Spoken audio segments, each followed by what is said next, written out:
ఈనాటి నీళ్లు నిజాలు రౌండ్ టేబుల్ సమావేశాన్ని నిర్వహిస్తున్నటువంటి సరైన సమయంలో సరైనటువంటి సమావేశాన్ని నిర్వహిస్తూ ఇందాక అశోక్ సార్ మరి నిద్రాణ స్థితికి చలనరాహిత్య స్థితికి సమాజం వెళుతున్నప్పుడు ఇట్లాంటి చర్చలు అవసరమైనటువంటి బలమైనటువంటి తన అభిప్రాయం వినిపించడం జరిగింది.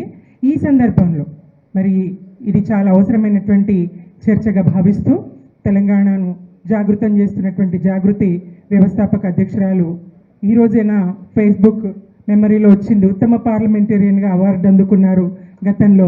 ఇప్పుడు గౌరవ ఎమ్మెల్సీ గారు కల్వకుంట్ల కవిత గారికి ఈ వేదిక మీద ఉన్నటువంటి జల నిపుణులకు, నీటిపారుదల రంగ నిపుణులకు, ఇంకా తెలంగాణ వాదులకు, ఉద్యమకారులకు, తెలంగాణ మేలుగోరేటువంటి శ్రేయోభిలాసులందరికీ, జర్నలిస్ట్ మిత్రులకు ఉద్యమ వందనాలు. జై తెలంగాణ.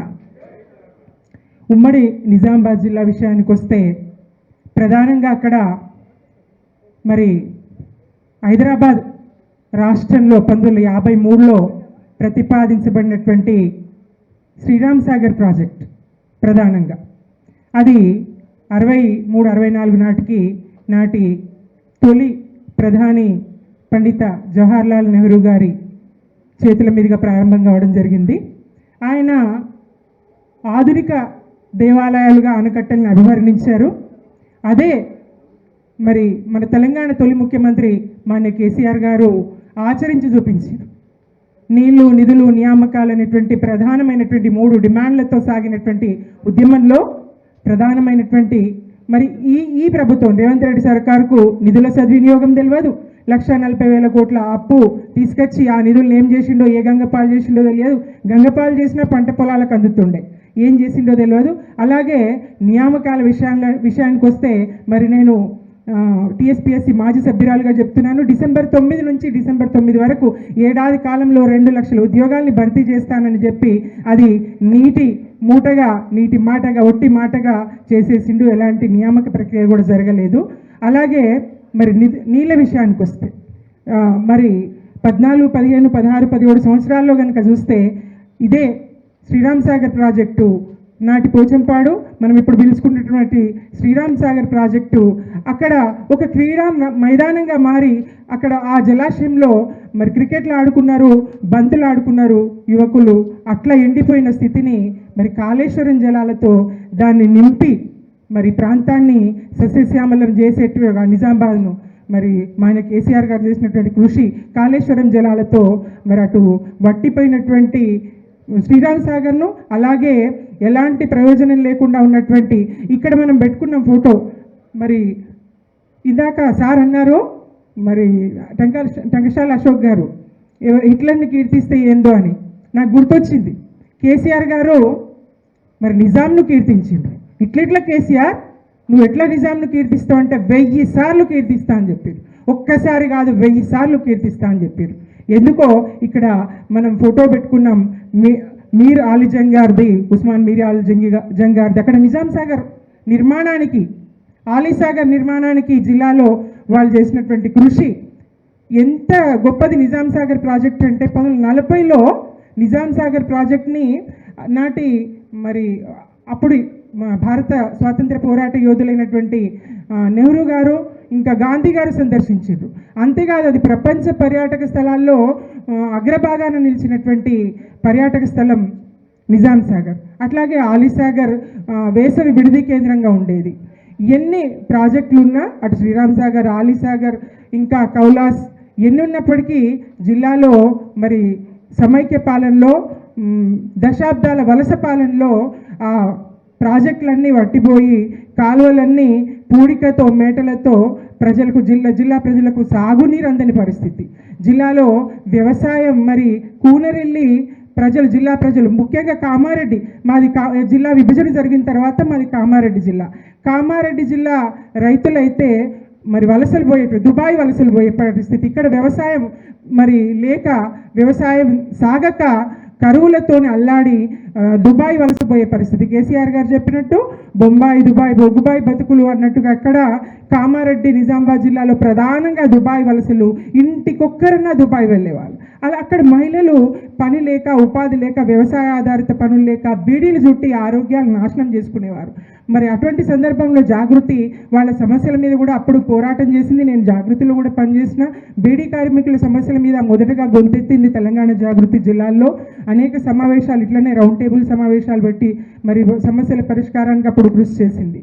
ఈనాడు మరి మనం కనుక చూసుకుంటే ఎన్ని తెలంగాణ ప్రాంతంలో, మా జిల్లానే కాకుండా జిల్లా మొత్తం తెలంగాణ ప్రాంతంలో నీళ్ళ కోసం ఎంత గోస, మళ్ళీ కవులు గాయకులు ఎన్ని విషాదాశ్రువులు, ఎన్ని విలాపాగ్నులు కురిపించిందో మనం చూసినాం.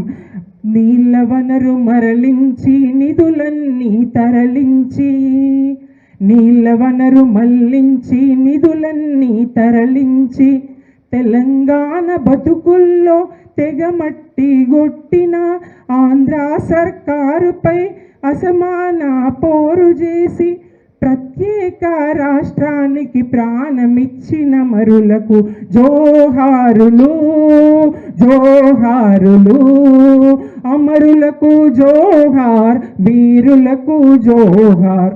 ఇట్లా మనం అనేక సార్లు అనేక కవులు, నాటి కవులందరూ కూడా ఇంకా ఇందాక ప్రకాష్ గారు మాట్లాడుతూ మరి వాగు ఎండి పాయరు అని విలపించిన గొంతు నుంచి ఆయన వాగు నిండి పాయరు అని పాడుకోవాల్సినటువంటి పరిస్థితులు తెలంగాణ రాష్ట్రం వచ్చిన తర్వాత, కేసీఆర్ పాలన తర్వాత వచ్చినాయని చెప్పడం జరిగింది.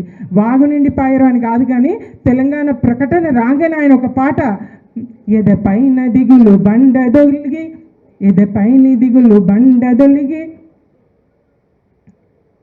సందీప్, ఎదపైన దిగులు బండదొలిగి బాధ దొలిగెనో, ఎండిన సెలిమె నిండిన అనుభూతి కలిగెనో. తెలంగాణ రావడంతోనే ఎండిన సెలిమె నిండినటువంటి అనుభూతి కలిగింది అన్నాడు. అది అనుభూతి కాదు, అక్షర సత్యం చేసి కేసీఆర్ గారు నిరూపించారు. తెలంగాణ రాష్ట్రాన్ని మరి దేశానికి అన్నం పెట్టే స్థితిగా లెక్కలతో సహా మేడం గారు చెప్పారు. ఏ సంవత్సరం ఎంత పంట పండింది, ఎట్లాంటి స్థితి నుంచి ఎంత అభివృద్ధిని తెలంగాణ సాధించింది, వలసలు ఎట్లా వాపస్ అయినాయి. మరి మహబూబ్ నగర్ పరిస్థితి చూసినా, ఇంకో నిజామాబాద్ పరిస్థితి, మా పరిస్థితి చూసినా దుబాయ్ వలసలన్నీ వాపస్ వచ్చినాయి. బీడీ పరిశ్రమ ఇవాళ కూనరిల్లిపోయింది. బీడీ పరిశ్రమకు మరి అక్కడ లేదు, ఆదరణ లేదు. ఎందుకంటే వ్యవసాయం చేసుకుంటున్నారు ప్రజలందరూ. దుబాయ్ వెళ్ళినటువంటి వాళ్ళు తిరిగి వచ్చిండ్రు. ఇంకా జిల్లాలో, ఉమ్మడి నిజామాబాద్ జిల్లాలో 2511 చెరువులు ఉన్నాయి. మరి నవీన్ చెప్పిరు తమ్ముడు, దానికి మరి మిషన్ కాకతీయలో భాగంగా చెరువుల పునరుద్ధరణ జరిగింది. ఆ చెరువుల్లో ఉన్నటువంటి మరి సారవంతమైనటువంటి నల్ల మట్టి పంట పొలాలకు ఎరువుగా ఉపయోగించుకొని మరి విపరీతమైన పంట దిగుబడి సాధించడానికి అదో కారణమైంది. భూగర్భ జలాలు పెరిగినాయి, బోరు బావుల్లో అడుగంటినటువంటి బోరు బావుల్లోకి నీళ్ళు వచ్చినాయి. ఆ రకంగా వ్యవసాయ స్థిరీకరణ జరిగింది. ముందన్నట్టుగా మరి విద్యావంతులం ఇంకోటి విద్యకి ప్రాధాన్యత ఇవ్వలేదు మరి అంటే చెప్పారు సార్. ముందైతే తినాలి, బతకాలి, తిండి ప్రధానం. అన్నం ఉంటే అన్నం కలగాలి. తిండి కలిగితే కండ కలదోయ్, కండ కలవాడేను మనుషోయ్.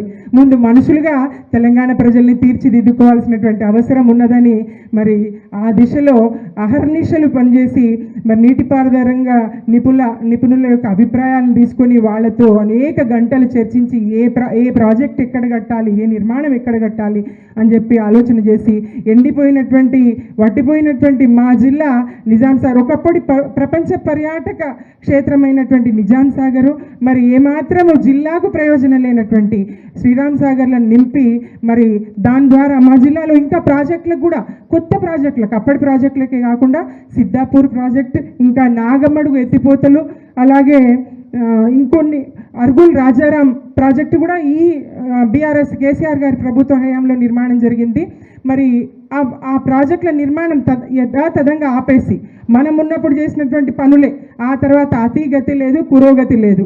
మరి ఖర్చు పెడుతున్నటువంటి నిధులు, ఇందాకనే అనుకున్నాం కదా, నిధుల వినియోగం తెలియదు ఈ ముఖ్యమంత్రి కానీ, మరి రౌడీ ముఖ్యమంత్రి నేను రౌడీని అవుతాను తానే చెప్పుకున్నారని విజన్, ఒక విజనరీ పాలనలోంచి ఒక మరి ఇట్లాంటి రౌడీ చేతిలోకి పాలన పోతే ఏం జరిగిందో నిన్న వాళ్ళే ఒక సర్వే పెట్టారు కాంగ్రెస్ వాళ్ళు.